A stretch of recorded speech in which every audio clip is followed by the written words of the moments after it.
Olá, tudo bem? Começa agora mais um Vida e Saúde. Que bom que você está aqui comigo, que bom que você está pronto, está preparado, está se abrindo para aprender um pouquinho mais, para que você e toda a sua família, toda a sua casa tenha sim mais saúde. No programa de hoje a gente conversa um pouquinho sobre o distúrbio do processamento auditivo, um problema que tem crescido bastante, que tem sido detectado cada vez mais e que tem sim solução e que pode ser solucionado de uma maneira talvez inusitada, talvez que você não esteja pensando na solução. Fica comigo que daqui a pouquinho a gente conversa sobre esse assunto. Nós também vamos conversar sobre um problema que afeta muitas famílias. Limites para os filhos. Dá para fazer de que forma? Hoje a gente tem muita informação falando sobre esse assunto, tem coisas que são confiáveis e tem outras coisas que a gente precisa aprender a selecionar melhor. Daqui a pouquinho você confere esse assunto aqui no Vida e Saúde também. Você sabe que pode contar com a gente, você pode escrever através do Facebook Vida e Saúde, ou você também pode entrar no nosso blog, novotempo.com/Vida e Saúde. Lá tem programas anteriores, programas que você gostaria de rever, alguma receita também.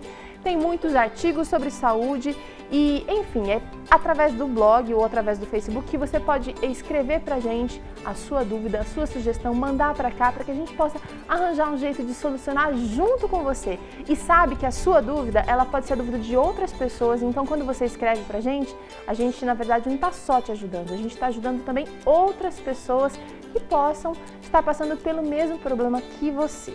Vida e Saúde está só começando, eu quero apresentar para vocês a Camila. Tudo bem, Camila? Tudo bom? A Camila é fonoaudióloga, já esteve aqui no Vida e Saúde algumas vezes e hoje vai falar desse distúrbio do processamento auditivo. Camila, explica pra gente o que é isso primeiro. Tá, vamos tentar simplificar um pouquinho o que é o distúrbio do processamento auditivo, Teru.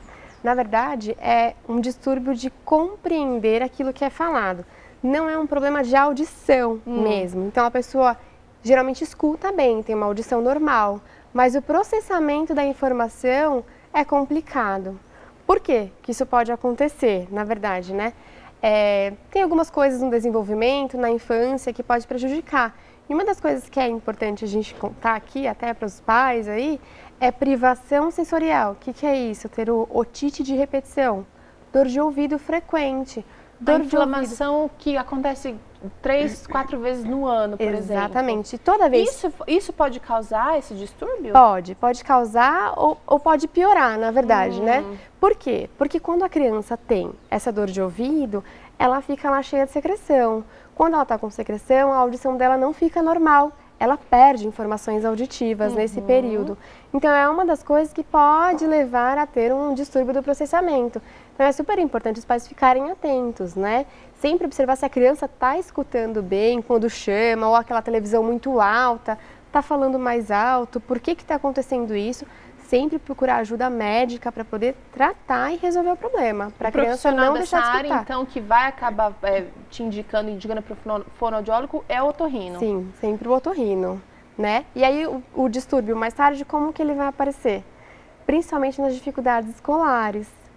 Do aprendizado. Então, a criança que de repente vai para a escola e a professora de repente percebe que é uma criança que está até interessada, mas ela não aprende, não assimila o conhecimento. Sim. Às vezes ela até escuta, compreende alguma coisa, mas aí para passar para o papel já fica mais complicado. Tem dificuldade de escrever, né? O distúrbio do processamento auditivo é quando tem dificuldades em algumas habilidades.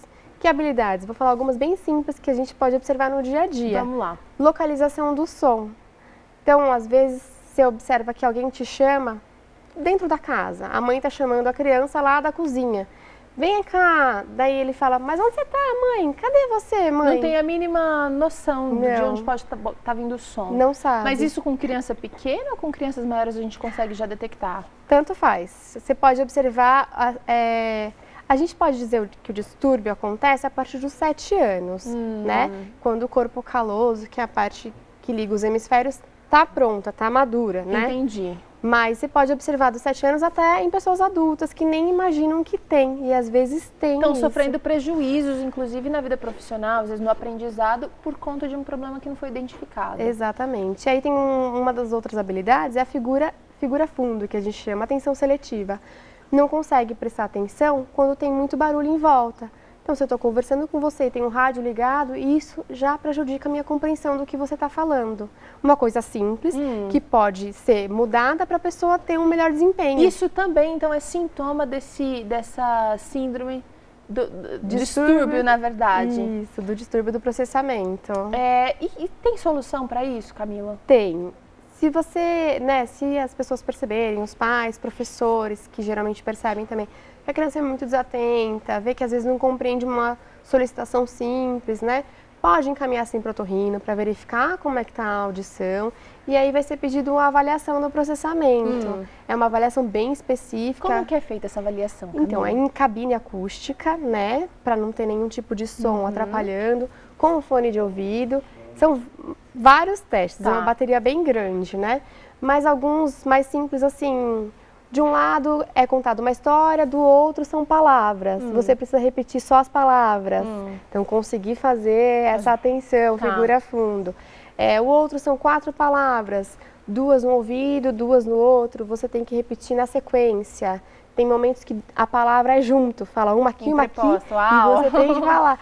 São testes um pouquinho difíceis, mas dá para avaliar como é que você está lidando com essas habilidades. E como que é o tratamento? Também da mesma forma, você vai treinar essas habilidades auditivas em cabine, com o fone, fazendo exercícios dessa mesma forma que é o teste. Você vai treinar o ouvido a ouvir seletivamente e a captar o som de uma maneira mais assim precisa. Sim, a compreender melhor essa informação. Então, nada de remédio. No caso de otite, por exemplo, por repetição, quem vai tratar disso é o otorrino. Sim. Aí ele vai resolver essa parte. E será que esses prejuízos, eles podem ser assim, como é que a gente fala, permanentes? Os prejuízos, por exemplo, do distúrbio? Só se ele for associado com algum outro distúrbio, for muito grave, né, Teru? Geralmente tem uma melhora muito boa com esse treinamento. Hoje se faz até um plano de 10 atendimentos, né, 10 dias de treinamento por 1 hora, fazendo especificamente as mesmas coisas e repetindo. Então você treina mesmo o ouvido a melhorar a atenção quando tem um barulho. Então você vai fazer esse treinamento para melhorar as habilidades. Eu queria que você falasse um pouquinho pra gente agora o seguinte, tem gente que acha assim, que a criança ou que a pessoa está escutando, mas ela não consegue entender direito. Isso pode ser um sintoma do distúrbio ou não? Pode ser um dos sintomas. Como que a gente consegue perceber isso? Ou, na verdade, só você que consegue fazer o diagnóstico? Olha, tem algumas coisas que a gente pode até fazer, que é uma triagenzinha. Pode ver se a criança está localizando o som. É uma das primeiras coisas que você pode ver. Você pode fazer com um instrumento mesmo, se você tem algum instrumento de bandinha infantil, um guizo, um sininho, coloca do lado do outro, com o olho fechado, vê se ele consegue perceber se está desse lado, desse, em cima, na frente. Ou chamar ele de algum lugar, ver se ele consegue saber de onde você está chamando. E algumas outras coisas é repetir algumas sílabas, né? A gente faz lá triagem de repetição de sons, então é pá, tá, cá. Vê se a criança consegue repetir nessa ordem. Se tem alguma dificuldade, eles invertem. Às vezes eles esquecem uma das sílabas.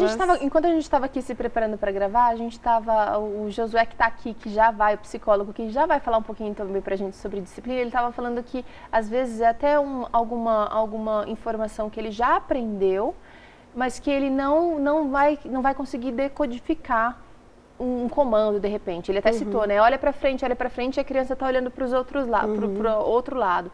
Mesmo que ela já tenha aprendido que olhar para frente, nesse momento ela não vai olhar para frente. Pode ser que ela não compreenda naquele momento. Então, às vezes você precisa dar essa informação de maneira clara, repetir, às vezes olhar para a criança, pedir para ela fazer daquela forma e você mostrar como é. Isso pode acontecer, sim. Basicamente é isso, ter a localização do som e repetir, né, as sílabas, ou às vezes até alguns sons que você fizer, né, a sequencialização mesmo, memória. Tá certo, olha só quanta coisa dá pra gente fazer e a gente precisa ficar atento à saúde universal aí da criança ou da pessoa que está perto de você, porque às vezes outras áreas vão ser prejudicadas por conta de uma coisa que não foi detectada. Sim. Então às vezes ela não vai estar aprendendo, então às vezes você vai mandar para um psicólogo, não, tá com dificuldade de aprendizado, tá acontecendo alguma coisa em casa, de repente a coordenadora chama, tá acontecendo alguma coisa em casa, a criança não tá aprendendo. Então tem que checar todas as possibilidades. Sim. E essa é uma possibilidade que, como você falou, tá crescente. Sim. Ainda hoje não é tão fácil você encontrar o tratamento, mas tem. Tem clínicas especializadas, tem fonoaudiólogas especializadas, né?